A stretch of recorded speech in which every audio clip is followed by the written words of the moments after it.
Bonjour, on se retrouve dans une nouvelle vidéo autour de la clôture en bois.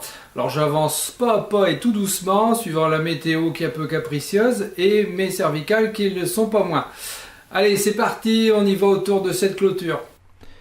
Alors, je commence par mesurer mes poteaux pour les couper à bonne longueur. Un peu plus d'1,80 m, 1,90 m même.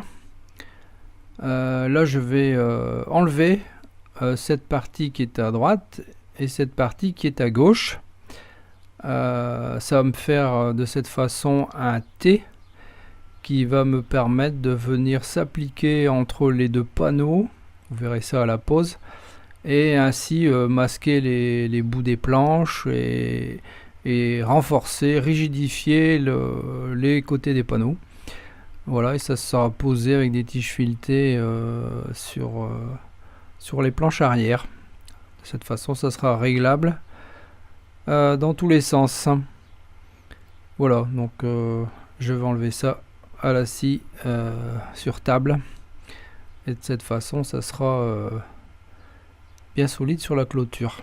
Donc j'utilise des rouleaux, puisque j'ai des boîtes de plus de 2 mètres. Donc j'utilise des rouleaux. Pensez à utiliser des rouleaux, c'est bien pratique, c'est plus simple que de s'amuser à allonger des tables qu'on n'a pas toujours besoin. On n'est pas tout le temps en train de couper des longueurs de 2 mètres. Donc voilà, le rouleau c'est vraiment pratique. J'ai payé ça 10 € pièce. Ici j'ai tracé sur la table directement un repère pour éviter de dépasser, pour conserver la tête du poteau avec ses quatre faces. Et là je vais donc utiliser la scie, l'outil multifonction, pour pouvoir couper ces morceaux de bois tout au bout. Vous allez voir un peu, là j'ai affûté la lame juste avant avec un fin tiers-point, ça s'affûte très bien. Ça évite de les jeter quand elles sont encore utiles, même si elles sont un peu abîmées. Voilà, donc je coupe, je termine la coupe de la lame qui était arrondie. Je mets ça au droit et je vais de cette façon pouvoir couper bien droit le bout. Alors ça fume, c'est pas parce que ça brûle, hein, c'est de la fumée, parce que c'est de la résine. Le bois est frais quand même, et la résine sent très bon, je dirais. Voilà, donc j'ajuste de cette façon, je vais avoir une tête de poteau qui sera bien carrée. Je pourrais fixer dessus le chapeau et ça viendra se poser directement sur le haut du panneau. Vous verrez à la pause. Moi, je n'aurai pas à chercher si je suis à la bonne hauteur ou pas. Il suffira que je vienne contre mes panneaux, ça sera tout bon. Là, je vais tracer avec du Thunder Max les chapeaux. Vous voyez, c'est la même matière qui m'a servi à faire mon support de défonceuse. Et là j'amène le chariot au plus près de la lame, parce que c'est là qu'il faut prendre sa mesure sur les dents de la lame, parce que suivant l'épaisseur des lames on pourrait avoir des surprises si on prend des repères ailleurs. Donc je mesure directement sur la lame, et de cette façon je mets un gabarit avec une pince serre-joint, et puis voilà, il suffira que je suive tranquillement le déroulement. J'aurais plus à m'inquiéter de la dimension. Vous voyez, j'approche et c'est là que je vais prendre ma mesure. C'est pas tout au bout avec le repère où la lame a passé dans le contreplaqué. C'est pas là qu'il faut mesurer, c'est vraiment à la lame. Quand on change de lame, parfois elles sont plus épaisses ou plus minces, et quand on prend ces mesures sur des repères pseudo-repères, et on a des différences et on se demande de où ça vient, et c'est tout simplement l'épaisseur de la lame qui a changé. Alors pour ce faire, comme c'est du matériau assez spécial à couper, que j'avais justement coupé avant du pin qui était bien résineux, là j'ai coupé avec la vieille lame constructeur qui n'avait jamais servi encore. J'étais prêt à la mettre à la poubelle, mais enfin elle a servi de cette façon. Et elle s'est bien décapée avec le Thunder Max. Voilà, des beaux petits chapeaux que je vais poser avec 2 vis. Au début j'étais partant pour faire juste un trou pour mettre une vis, mais je me suis vite repris pour prendre 2 vis, parce que quand le bois sèche un peu, vous savez, les vis se desserrent légèrement, et il suffit qu'un oiseau se pose dessus et le chapeau va tourner. Allez, avant travail sur les panneaux, une bonne couche d'imprégnant au pistolet. Alors c'est un vieux pistolet aussi, c'est un pistolet de carrossier, pratique avec les godets par dessus. Vous pouvez mettre très peu de produits et ça marche. Alors qu'avec des pistolets avec des godets par dessous, il faut toujours une certaine dose de produit avant que ça ne commence à fonctionner. Prise de dimension du panneau, donc là je vais commencer par le plus simple. J'ai un petit côté à gauche à faire, ça me fera la main de cette façon.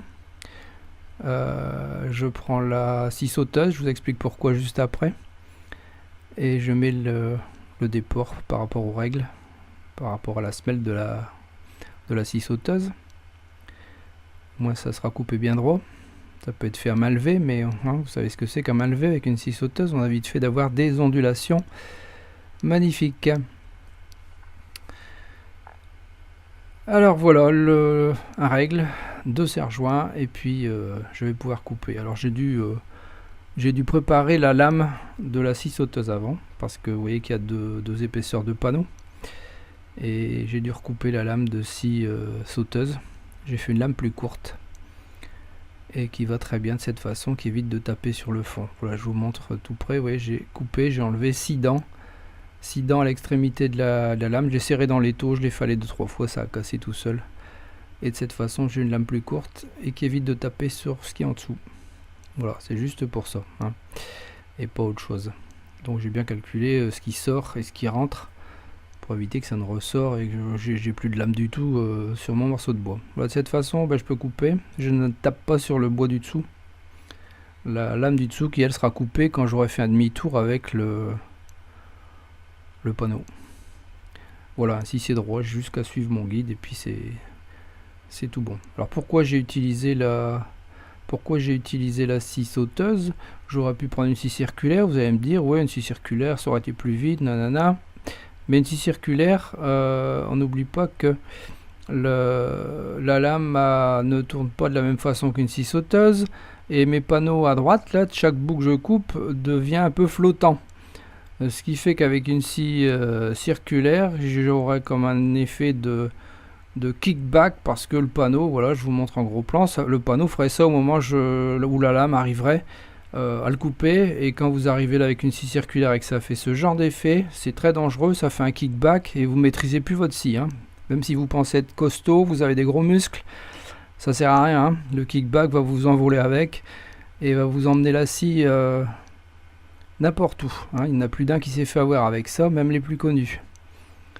Voilà, donc on évite, et une scie sauteuse, elle ne fait pas cet effet là, parce que je peux contrôler la coupe, et puis mon panneau, la scie remonte en coupant et me bloque mon panneau et évite de faire justement cet effet de problème de kickback. Très dangereux. Tous les outils sont dangereux de toute façon, mais si on les utilise sans réfléchir, c'est encore plus dangereux. Alors voilà, 2 petits demi-tours, ça pèse son poids quand même ces panneaux. D'ailleurs je sais pas les mettre en place tout seul, on doit être 2. Un demi-tour ça va, mais voilà. Idem, c'est pas parce que j'ai coupé l'autre côté que je ne mets pas de règle. Et puis je peux couper, je peux attaquer, et avec ma lame raccourcie, je ne tape pas en dessous. Et vous pouvez remarquer que le morceau de bois qui est flottant à gauche, lui se balade pas. Ce qui serait un réel danger avec une scie circulaire, je le répète. Sinon je devrais mettre un règle également à gauche et un serre-joint à chaque lame de bois pour éviter qu'elle se balade. Vous imaginez le truc, hein, quand même. Donc une lame raccourcie, la scie sauteuse, et voilà, vous voyez, les panneaux bougent pas. Mais je vous garantis, à la scie circulaire, ça ferait... je préfère même pas y penser, voilà. Celui qui veut tenter le coup, c'est son problème. Alors la météo, c'est un peu caprice, hein, lourd, chaud, un petit coup de vent du nord, un peu de pluie, donc j'avance au gré du temps. Une fois que c'est coupé, je rajoute un morceau de latte entre les planches au bout pour rigidifier le tout. Ce morceau de latte vient tout simplement de mes poteaux. Toutes les coupes que j'ai faites, j'ai plein de morceaux de bois d'avance, hein. Vous avez pu remarquer si vous avez suivi la coupe des poteaux. Et je rajoute une vis inox au milieu de chaque planche, comme ça va se tenir. Ça évite que les planches ne se baladent au bout, et ça me permet ainsi de mettre une petite couche de produit d'imprégnation sur les bouts de planche qui viennent d'être fraîchement coupés, hein. Pas oublier d'en mettre, hein. On peut mettre comme ça, hein, c'est du classe 4 coupé, ça devient du classe 3 aux endroits de la coupe. Et puis, mais bon, le produit d'imprégnation rentre, ça protège. Si ça peut que faire gagner 2 ans, c'est déjà ça. Hein. Voilà, cette vidéo se termine. Donc, n'hésitez pas bien sûr à vous abonner. Cliquez sur la petite cloche pour avoir les notifications, pour savoir quand il y a une vidéo qui sort. Et puis, mettez un petit pouce bleu en l'air. Si ça vous a plu, ce sera bien sympa. A plus. Merci d'avoir regardé cette vidéo. À votre droite, une suggestion de vidéo qui pourrait vous intéresser. À votre gauche, les réseaux sociaux, vous pouvez me suivre. Et en dessous, vous pouvez cliquer et vous abonner si ce n'est déjà fait. À très bientôt.